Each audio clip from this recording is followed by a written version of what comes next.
Welcome everybody to today's webinar, Reinforcement 101, How to Help Reps Do and Say the Right Thing. My name is Stephen Bowler. I'm obviously on the bottom of that slide there. I'm the Director of Marketing and Product Management at Bottom Line Performance, and I am joined by Leanne Batchelder, who in my opinion is a bit of an expert when it comes to incorporating reinforcement in a large curriculum. So Leanne, I'll let you go ahead and introduce yourself. Thanks, Steve. Hi, everybody. This is Leanne Batchelder. I'm VP of Client Relations here at BLP. And expert is a strong word there, Steve. I'll tell you, I have a lot of passion around the need for reinforcement, and we've been working on tackling what good reinforcement looks like for a long, long time. I've been in the instructional design world for over 20 years now and 14 here with Bottom Line Performance. I'm really excited to show you some of the things that we've been working on. Awesome. Thanks, Leanne. My perspective on this really comes from my work on the product management side of things with our training reinforcement platform, Knowledge Guru. So I'm very interested. I've gotten to see how a lot of different organizations use that platform for their reinforcement. And we're working with a number of organizations right now who are looking to include that reinforcement phase in their product launch. So I'll be kind of sharing that perspective from our work on our training reinforcement platform. So first of all, for those of you that don't know, looks like a pretty friendly crowd. I see some friends and clients on the line, but Bottom Line Performance, we are a custom learning solutions company. We work a lot with clients who have a global product launch or a major sales training event, or there's something where they need to train their customers, a major internal process that they really need people to remember and apply. And more over the years, we've been doing this since 1995, but we really have seen in recent years an increased demand and increased attention on reinforcement and how important that reinforcement phase is to training, which is why we created a reinforcement platform that we can plug into our curriculums to make them more effective and get that training pull through after a training event. So we're going to talk a little bit today about the common challenges that people face that maybe make it hard to include training reinforcement in a curriculum. We'll look at some of the common types of training reinforcement you can consider and explore what those look like, give you some food for thought, some ideas that you can apply for your own training reinforcement phases of projects. And then Leanne's going to take you through a case study of a large curriculum, a global product launch, and talk about how the reinforcement complemented the pre-work and the launch phases of that. And then Leanne will also share some best practices, some tips that you can use, that you can take away and apply to whatever projects you have coming up. So really the reason we're talking about this today, the reason why we gave this session at a Life Science Trainers Conference last week, I'm sure we'll be giving this session again, because more and more people are understanding that training is not a one-time event. Training is not something that we can just do. We can get everybody together and we train them and they're going to go out and they're going to perform on the job. It's really something that we have to think of it as a campaign, as an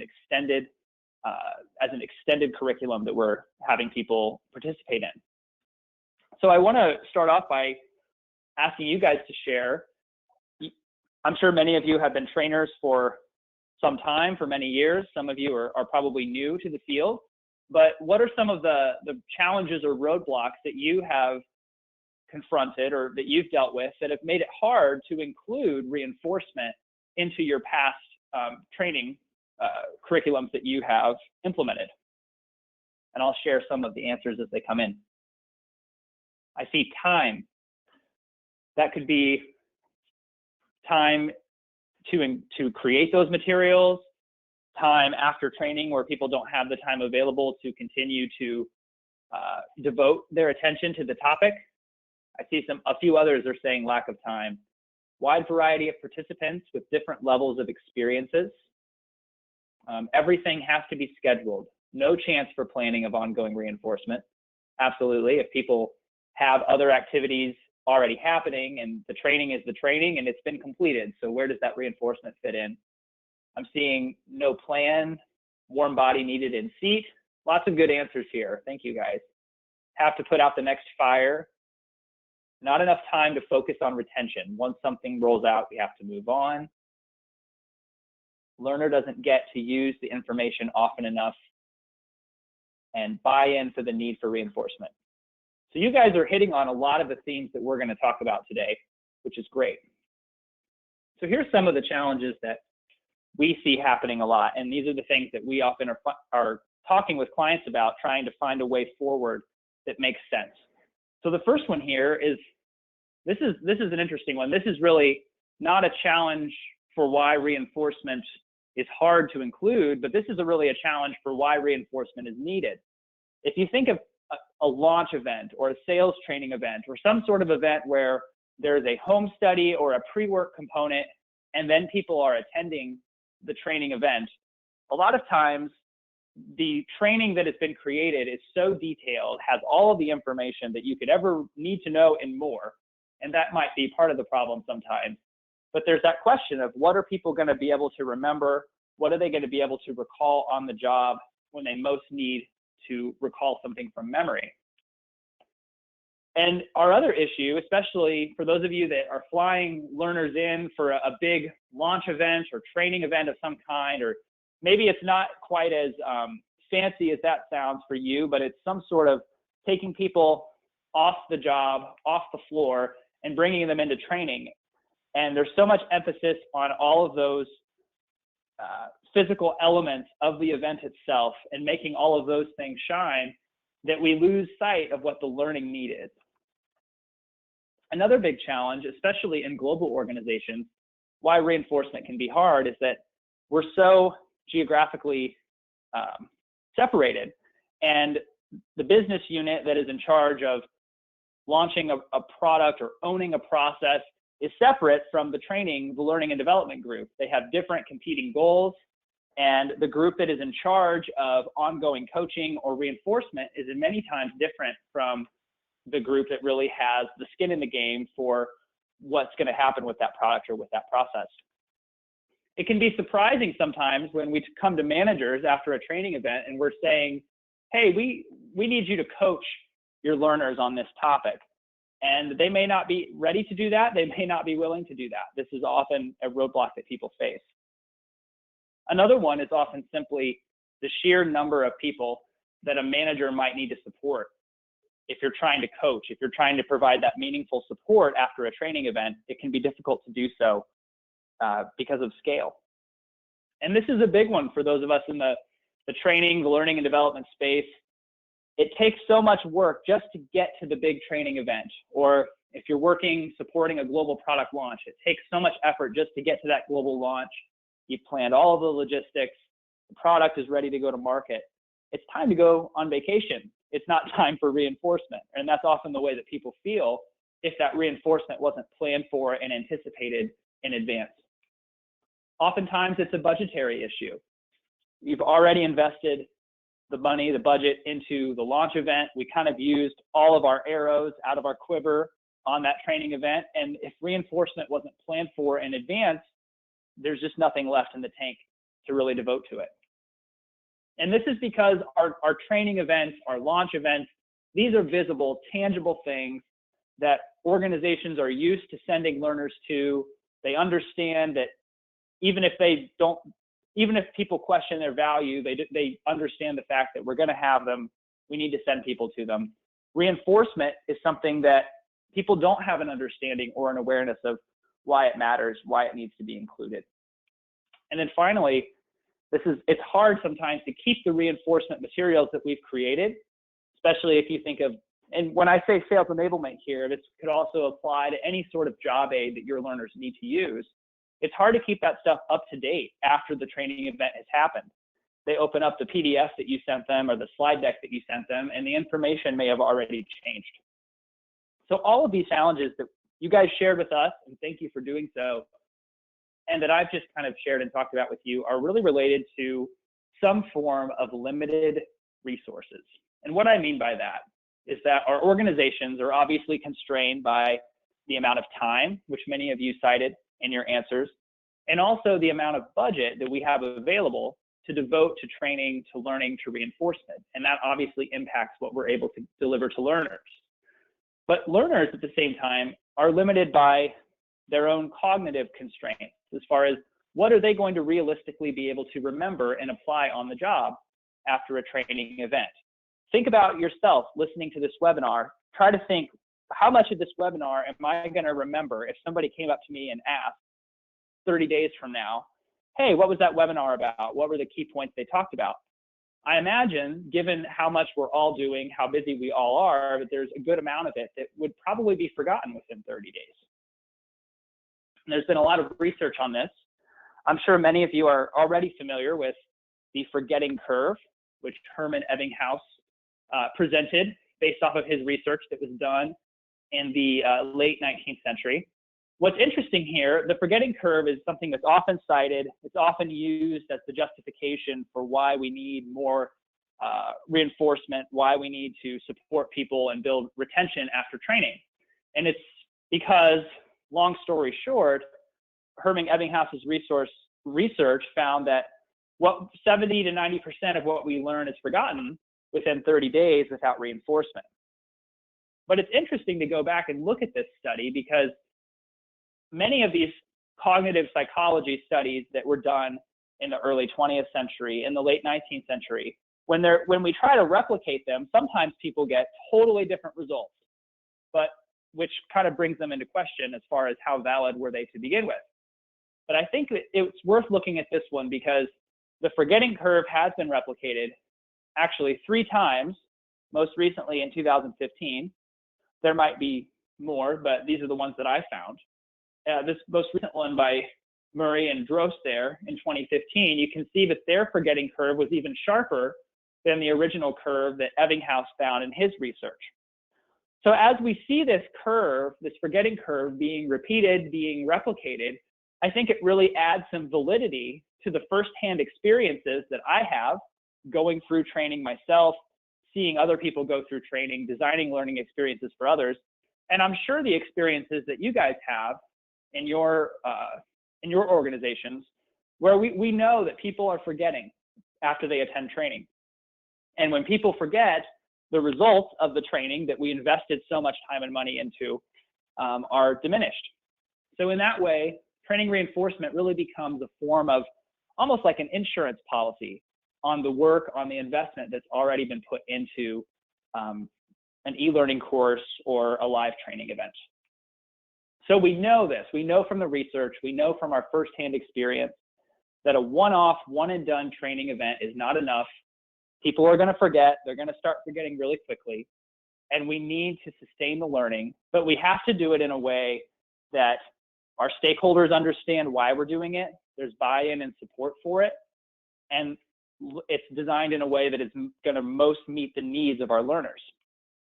So how does reinforcement fit? When we're designing a learning curriculum, we like to think of it in 3 phases.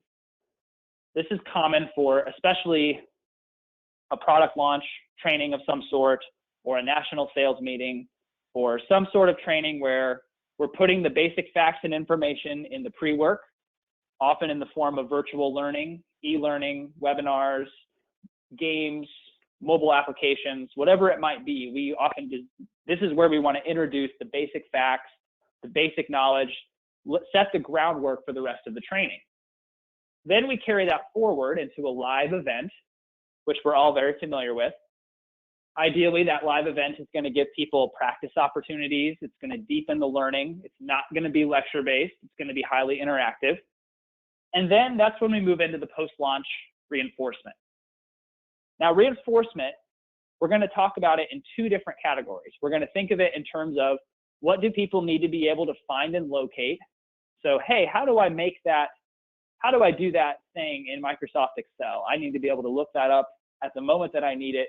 I don't need to know it beforehand. Versus, what are those things that somebody needs to know cold? They're in a conversation with the customer asks a question. What do they need to be able to say in the moment without hesitation? So we're going to talk about the different reinforcement strategies that you would look at depending on which one of those needs you have. So here's some of the categories, some of the broad reinforcement tools that you can consider when you're designing a training curriculum. The first one, the most obvious one, the one that many of us, this is the one that is most commonly already included in a variety of different learning solutions, some form of performance support and reference. So quite simply, after the training, where do I look up the information that was covered? How do I find it quickly at the point of need? This can look a lot of different ways. It could be as low tech as sending out a PDF.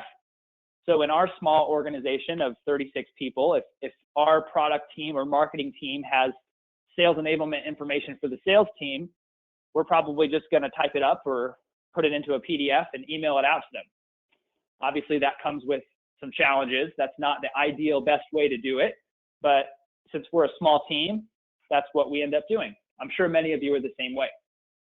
But when we're looking at performance support for a large organization on a global scale, for a major multi-million-dollar, billion-dollar project or product, that performance support material should be easy to access. It should be updated regularly as information changes, which it often does. And the key here is to focus on information that is important, that is critical at some point, but it's not something that people are constantly needing to perform or constantly needing to do. If you're looking at an area of knowledge or skill that people are going to be performing all the time, that's where we want to look at building that ability to do it from memory or do it on the spot without needing to look it up. But if something is important, but not done every single day or all the time, it's a great candidate for performance support. Another common example that people are already doing, but is oftentimes an area that could be improved, is coaching. And this is a form of reinforcement that is happening, maybe not as formalized as it could be, but certainly already taking place.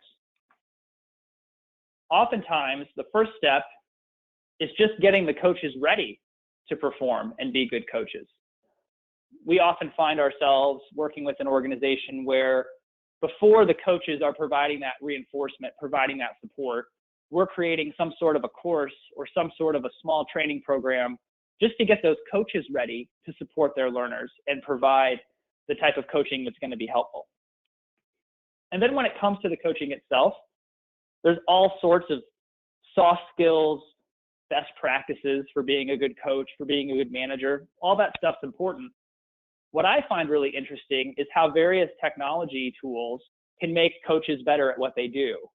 For example, that screenshot on the right, the dashboard in one of our Knowledge Guru apps allows coaches to see how an individual learner's confidence compares to their performance level on the different topics that were covered. So giving coaches that type of data is one way to help them be better at what they do, know exactly where to target with somebody that they're trying to support. So we want to prepare our coaches, make sure that they're ready to be successful. We want to make sure that learners have an opportunity to give feedback as they're being coached. And we want to, where appropriate, where it's helpful, we want to enhance our coaching with technology.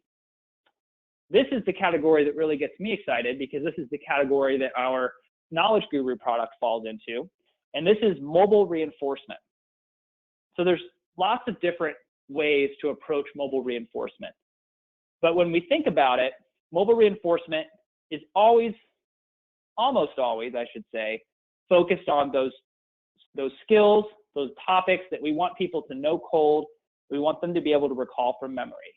So it's important to use a variety of different learning science-based techniques, pushing content to them in small chunks, often referred to as micro-learning. Maybe they're answering a couple of questions, maybe they're playing a short mini game.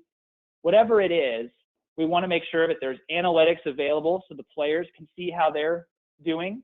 We want to make sure that the trainers have a view of what's happening.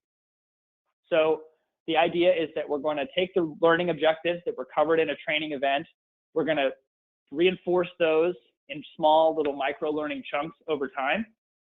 We want to make value statements, process steps, sales information, customer information, whatever it is that you want learners to be able to recall easily on the job.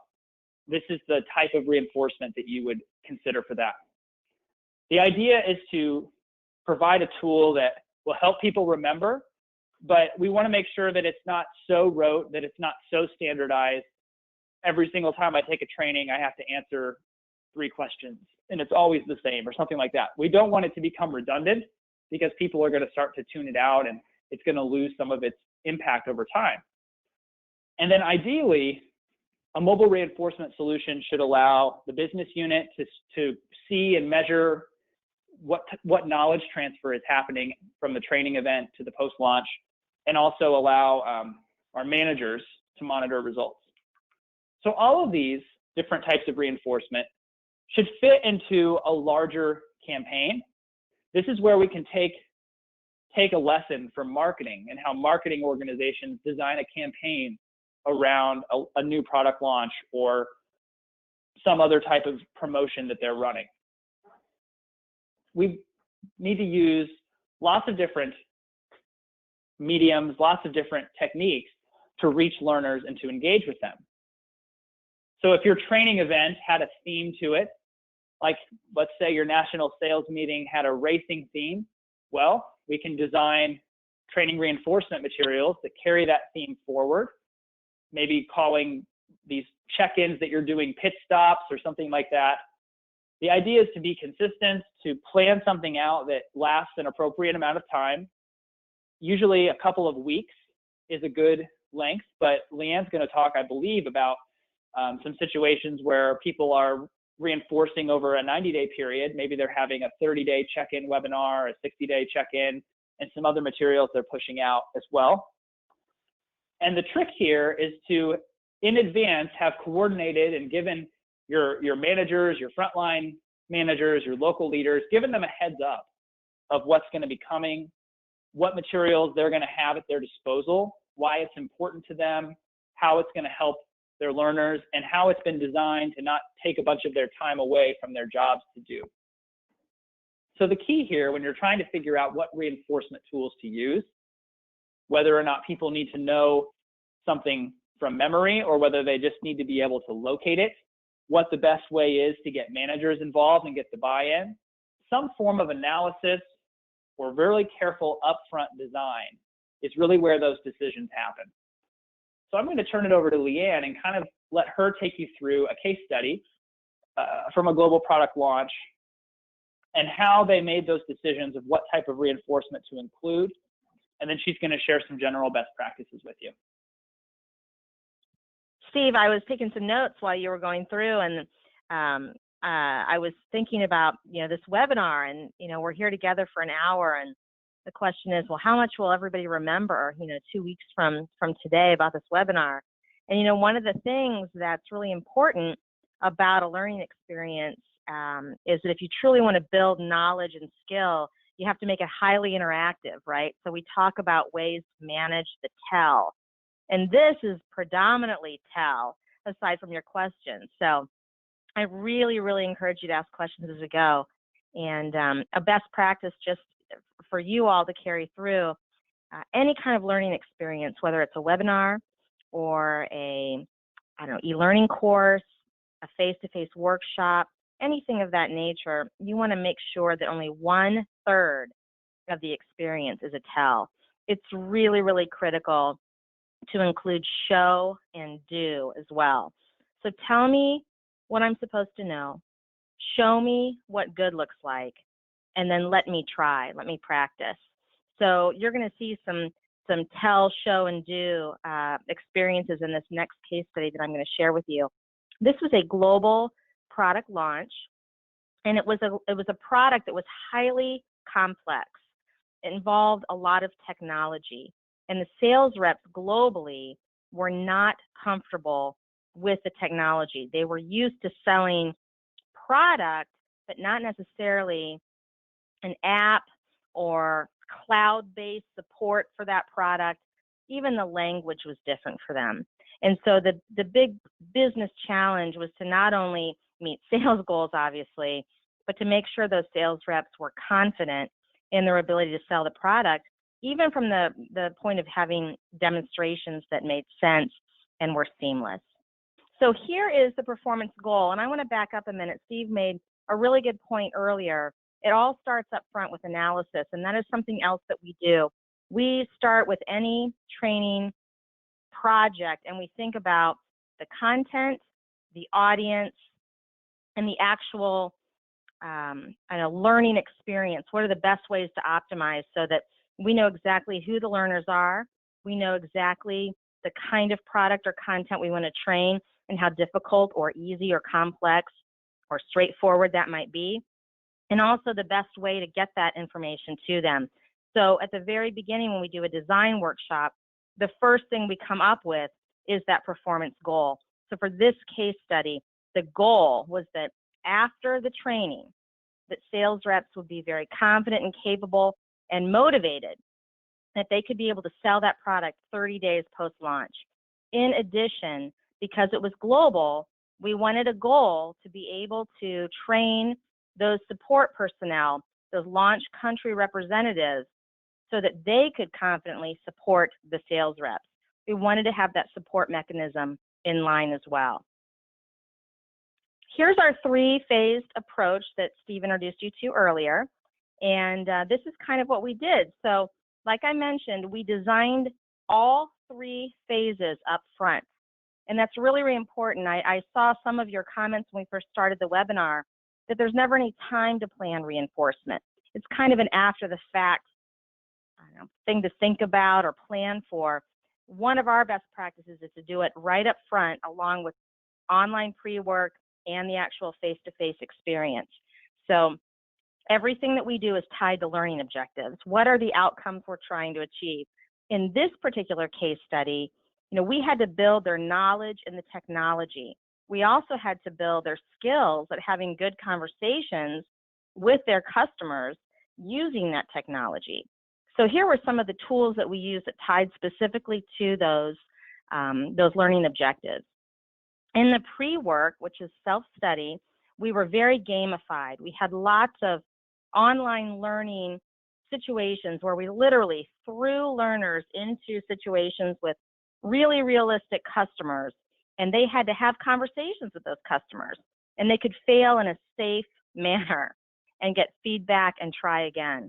We also introduced this character, Max Murphy, and Max was a very well-intentioned sales rep who made mistakes along the way, and we saw him make common mistakes that we wanted sales reps to avoid doing in the future.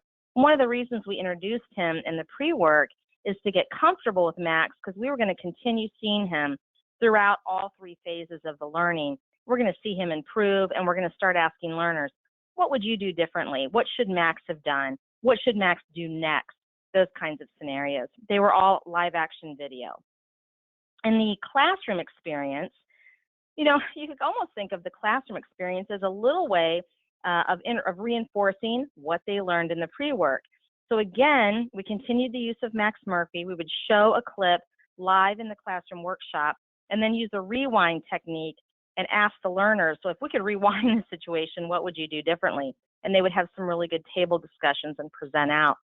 The other thing we did is, because this particular product was complex and involved a new app on a phone, and the phone that this company chose to use was an Android phone, predominant use of the Android phone at this time was not there.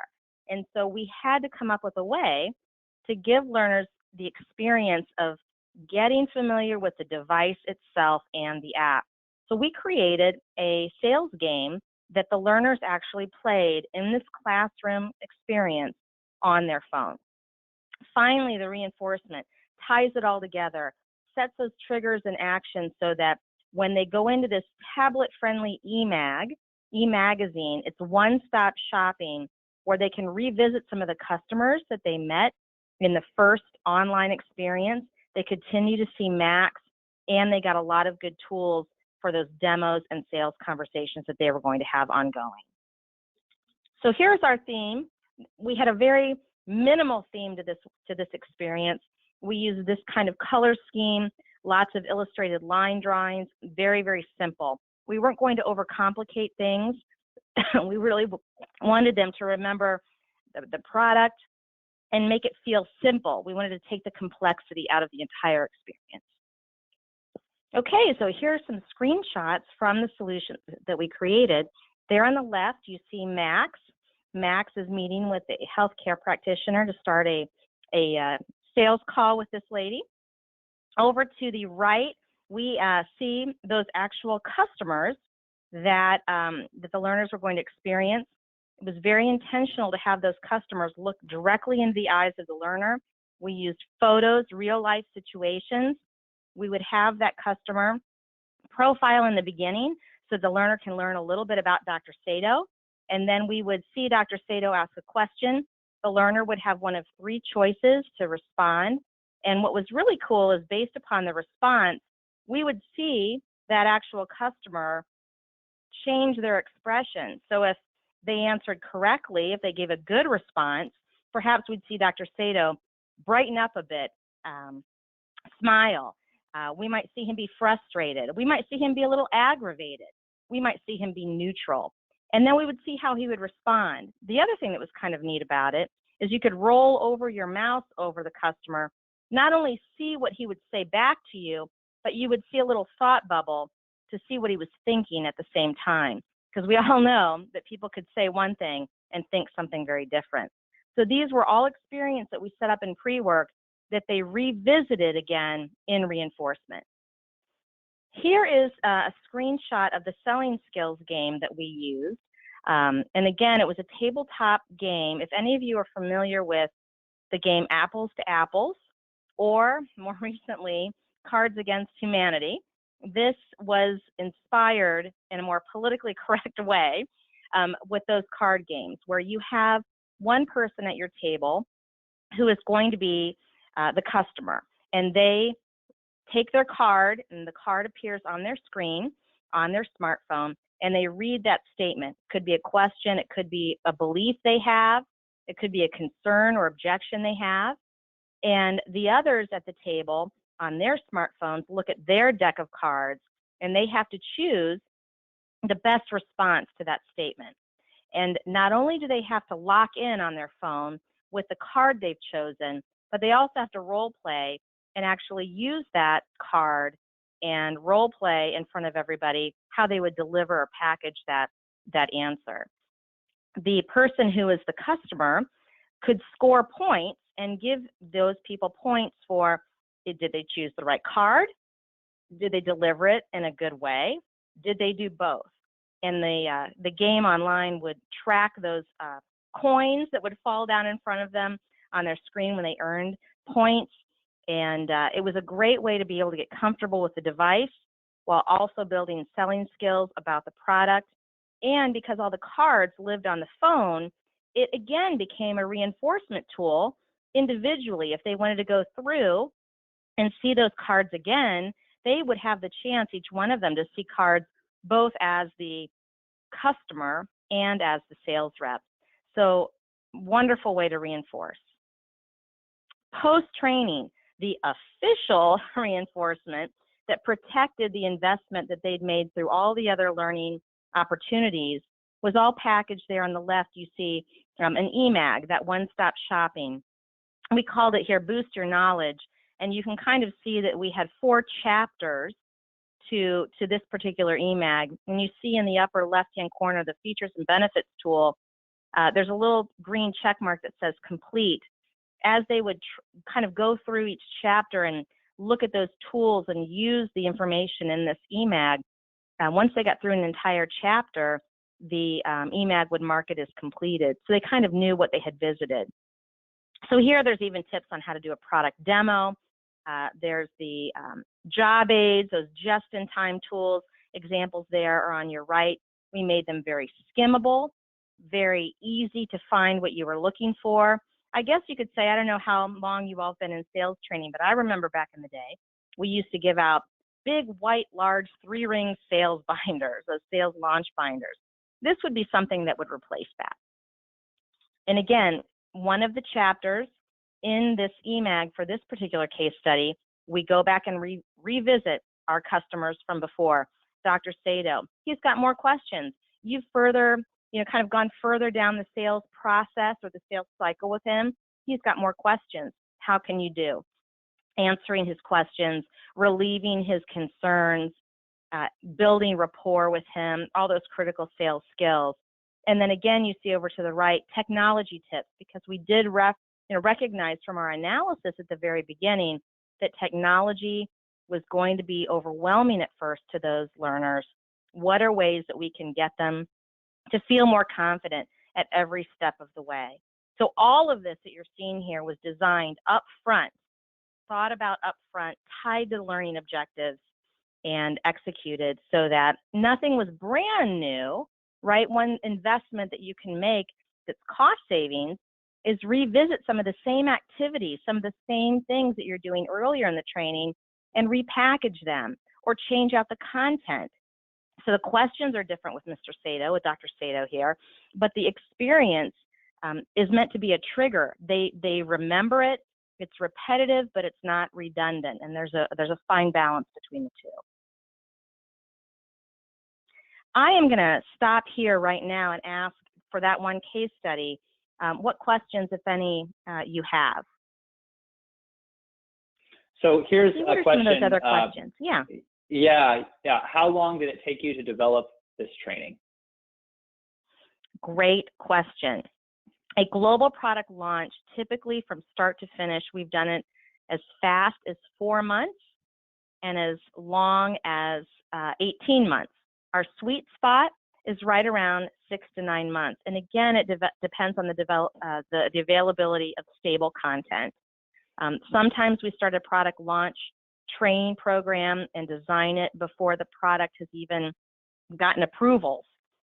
Sometimes the product is still in testing, and all of that affects the concurrent development of training.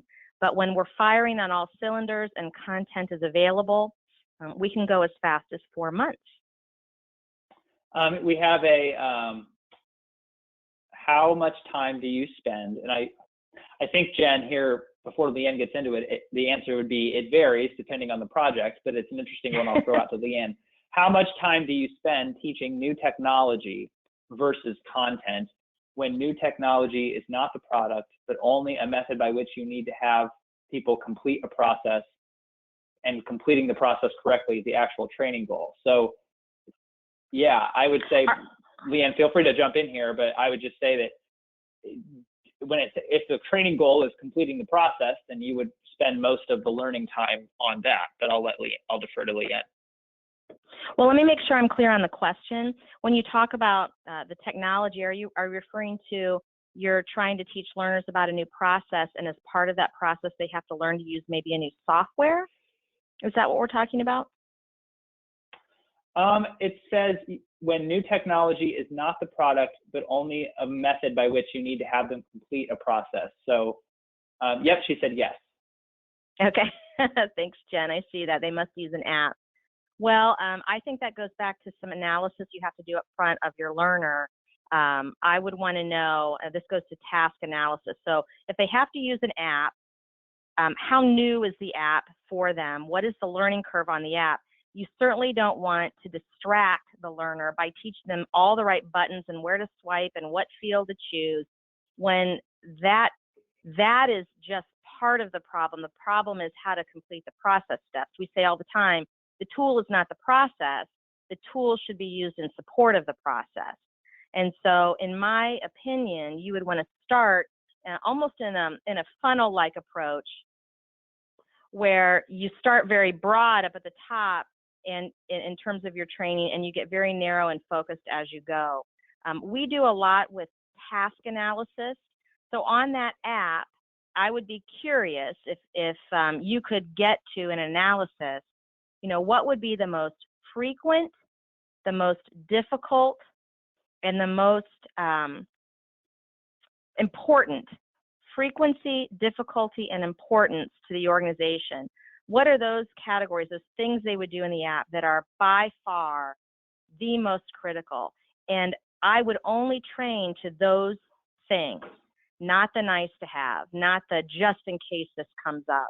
And I would build process scenarios around the things that are going to take that are the hardest to learn, happen all of the time, and are the most important to get right. Well, I think we feel free to keep shooting the questions over to us as we continue. I'll briefly speak here to this next portion about something that we've been adding into a lot more training programs recently. And that it really is that reinforcement, that mobile reinforcement app. Now, Leanne made a really good point earlier in the webinar when she said that there's many different types of reinforcement, some of which are happening during a training program and not after. So we have this platform called Knowledge Guru that has a few different apps that are part of it. And I know that many times in the past, a Knowledge Guru game would be included in a launch as maybe the third or fourth pre-work module designed to reinforce the previous pre-work modules or something to that effect. But with this new Knowledge Guru app, Drive, it really was specifically designed for that third phase, that reinforcement phase. So the idea here is that learners are going to take a short confidence assessment when they first enter. So whatever topics and learning objectives were covered previously in the training, they're assessing their own confidence on all of those.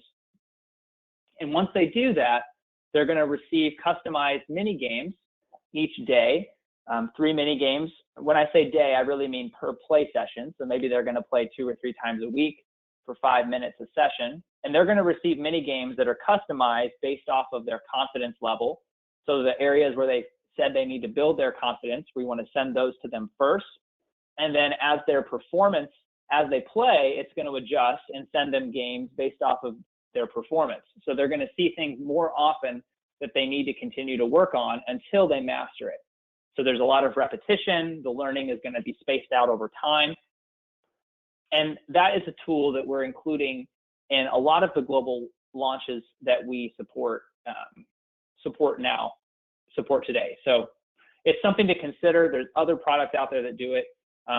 The idea is to base the learning off of people's confidence as well as their actual performance, and then trying to have that experience adapt and become personalized over time. Thanks, Steve. What I wanted to say, what I really like about that particular tool that's been successful with our customers, and I think I heard you all kind of type it up in the beginning of the webinar, is that people just don't have time. You don't have time to come up with a very fancy reinforcement tool, and they don't have to be fancy, by the way. And then learners, they've gone through this product launch training. It's been very, very robust. They're feeling pretty confident when they leave. They don't have time to do another 1-hour webinar. They don't have time to go to another workshop. They're on the road. And in the particular example of sales reps, they're mobile. And so what I like about a tool that lives on a tablet or a phone is they can get some really quick reinforcement in literally 5 minutes. And so when I hear people say, well, there's just no time, I think about that forgetting curve, and that if you don't reinforce the learning within 30 days, that they'll lose 30%, let's say 30% will think positively. They'll forget 30% of what you trained them on. I often say, well, what 30% are you willing to let them forget? And if you can whittle it down to the most important things, is 5 minutes a day worth it? And I think that it is. So here are some other best practices to consider. I've said it more than once today. Repetitiveness is good in this example. Design for reinforcement up front. Do it up front so you don't have to kind of regroup at the end. Include it as part of a phased approach. Even if you're not trying to do a launch event, let's say you're doing a very large, multi-series online learning curriculum. Let's say it's a combination of process and software. Let's say you're trying to onboard new employees and it's a very phased approach. Consider each time, each opportunity you have to connect with that learner, a chance to reinforce what they learned last time. And then also incorporate learning science, not just across the entire curriculum, but in each individual learning solution. Give those people opportunities to fail in a safe, comfortable environment. Make sure they're getting lots of feedback. Just don't tell them what they got wrong. Make them try it again. If they're going to be doing a lot of conversations with customers, other sales reps, their peers, new employees, if it's a manager who's learning how to coach, Throw them into scenarios. Show them what good looks like. Give them a chance to practice. Don't just tell them. Bulleted lists of here are all the things you need to do really result in little impact at the end of the day. Support your local leaders. You know, we do a lot of global product launches where we're just trying to get through that first big launch event, and typically that's the one that's in Europe. And then we kind of package up all of the experiences into a nice toolkit and throw them to the regional leaders and say, here you go, good luck, let us know if you have any questions. You have to support your local leaders. A really low-cost way to do that is to have regular 1-hour webinars or web conferences. You don't have to put a PowerPoint together. You don't have to have a defined agenda. You could have, you know, a structured schedule that you're publishing in advance with here's the topic for this session, and you're going to bring those local leaders who can come a chance to say, here are the challenges that I'm experiencing, here are the successes that I'm having, here's why I'm reluctant to implement this, here's what help I need. Let them know that they too have a support, and I think just giving them that time will go a long way. Again, show them what good looks like. Give them small little snippets of how to implement a game. Here's a report that shows the results of the pre-work. Look how we can track learner progress. Give them the reason to want to continue. Build a support and follow-up system, exactly what I just described. And again, don't reserve it for just a massive launch. Even a single workshop needs reinforcement. And I think the slide says it all. What other questions do you guys have for us today? I don't see any more coming through. Steve, do you see any? Yeah, as we're waiting, you know, for any final questions, I just wanted to share that we will be sending out the recording of this session either late today or tomorrow, most likely tomorrow. And so feel free to share that with colleagues if you find that others would be interested. And we'll also send out some other relevant resources related to reinforcement and remembering. So thank you so much for joining us today. And we're available, there's our email addresses on the screen there. So if you have any additional questions. And here's another final question actually for Leanne. What are some approaches you have had to take to get management buy-in to follow the three-phased approach, the three-pronged process, as she says? One way to do it is if you do some analysis up front on your learner group and you really find out, you know, from that analysis, what is it that's going to be those biggest obstacles to learning? You know, what are going to be the most frequent, important, and difficult things for them to master? And you bring that to your management and you say, do you think a one-hit wonder learning experience is going to build skill to overcome these obstacles? Let's talk about the risk of what happens if it doesn't, then what? And I often say, if people are very, very nervous about trying a different approach, but if you keep trying the same thing over again, isn't it a bigger risk to keep with the one-hit wonder than to try a staggered approach? There are also lots of different studies out there that kind of support this thinking in terms of spaced repetition. I tell my own high school children that you can't cram for the exam the night before and expect to keep and remember it for the next time. If you learn a little bit and review every day for a week leading up to it, the studies show you're going to remember it better. The other thing I would tell you too is that if you can, when it comes time to design the three-pronged approach, to do a design meeting that's very interactive, that puts people in small groups and allows them to brainstorm those knows, do's, and believes. So Steve has said often, what do you want learners to know cold? And what do you want learners to just know where to find the information? What mistakes do you want them to avoid doing? When you plot all of those, and they're very visual, and they're on a whiteboard, or if it's a WebEx and you're sharing them out on a slide, just the sheer quantity of things you want learners to know, do, and believe, there's no way people can remember it all in one experience. You have to space it out. And we have found good success is if you can get those management, those key stakeholders at the design meeting, there'll be some eyes opening for sure. That's great.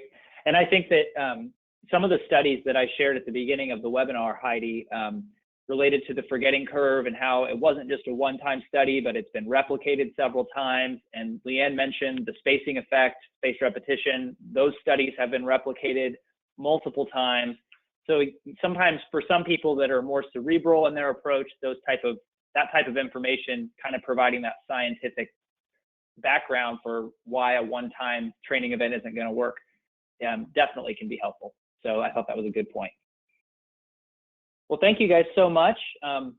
If you have any questions after the webinar, feel free to reach out to us, but we really appreciate you joining us, and we will send invitations out for our next webinar, which the date and time and topic are to be determined at this point, but we'll be having something later in the year. So thank you again. Thanks, everybody.